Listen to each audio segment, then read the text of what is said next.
Hey everyone, it's Vinny. Welcome back, and hopefully you played along at least for Saturday last week. We hit the double race 8 to race 9, paid a little over 17 to 1, which was a nice hit. Unfortunately, Sunday we ran second in both races, but that's how it goes sometimes. Still, the 17 to 1 double more than made up for it. Looking at this weekend at Aqueduct, got some good races. A lot of 2-year-olds running this weekend.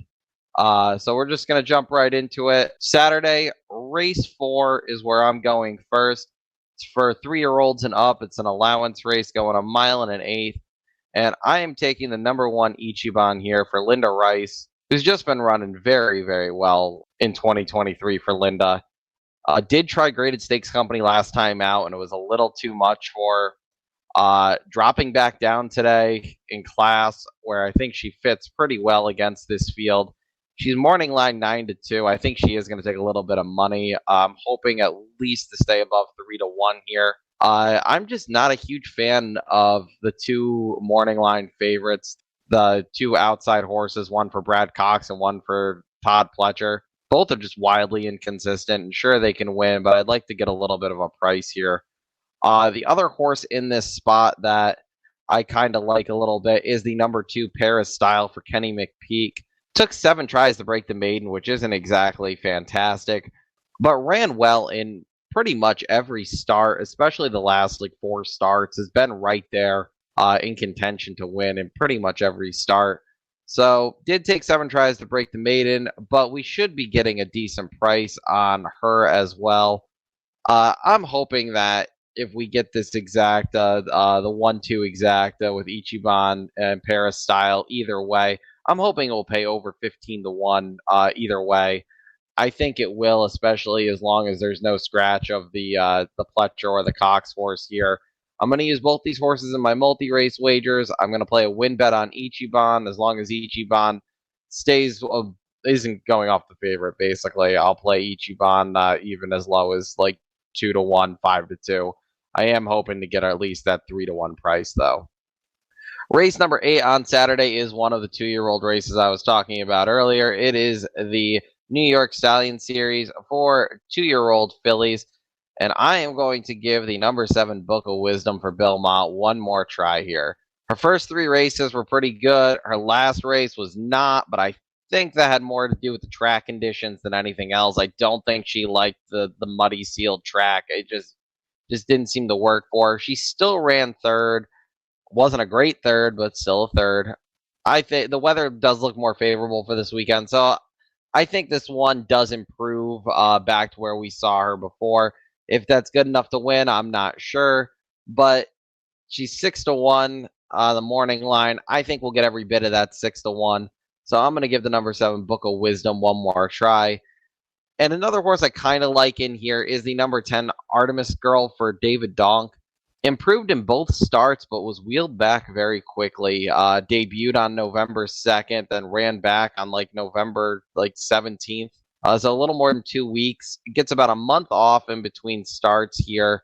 I think she's going to be a pretty decent price. She's 9 to 2 on the morning line, but I think she's going to end up drifting up a little bit, especially with the outside post.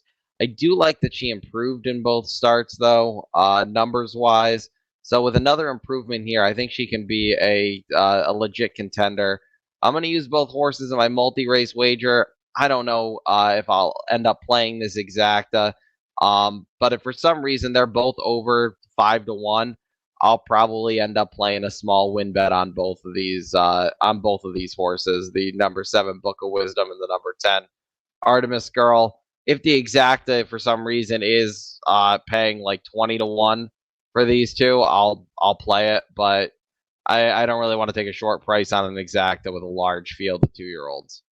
Looking at Sunday's races, race number 1 is a maiden special weight for 2-year-old fillies, and the number 4 Sarrier for Wesley Ward. He's been working very well, as most of Wesley's 2-year-olds do. It's a 6 furlong sprint, and just looking at the others here and how they've been working compared to her, she looks to be the fastest. If she gets out of the gate, I don't see why she doesn't take this group gate to wire. I don't have morning lines yet. I'm expecting this one that will be around 2-1. I am hoping it's around 2-1. It is kind of a smaller field for a maiden special weight, but we'll see what happens here. That's number 4, Sarir for Wesley Ward. Again, hoping that we get at least 2-1 there. Race 8 on Sunday is an allowance race, and the 2 horses that I'm going to use here are number 1, Maker's Candy, and number 7, Drake's Passage for Christophe Clement. Maker's Candy is where Manny Franco ends up, and he had been previously riding Drake's Passage in every start. So seeing him switch is the reason you have to use Maker's Candy, in my opinion. Dylan Davis now gets to ride on Drake's Passage. You got the main speed, in my opinion, breaking from the rail and Maker's Candy. I think this horse from the rail has to try to go to the lead or at least be involved in the pace. And the number 7, Drake's Passage, likes to sit off the pace. Does have a good kick if he gets the right setup.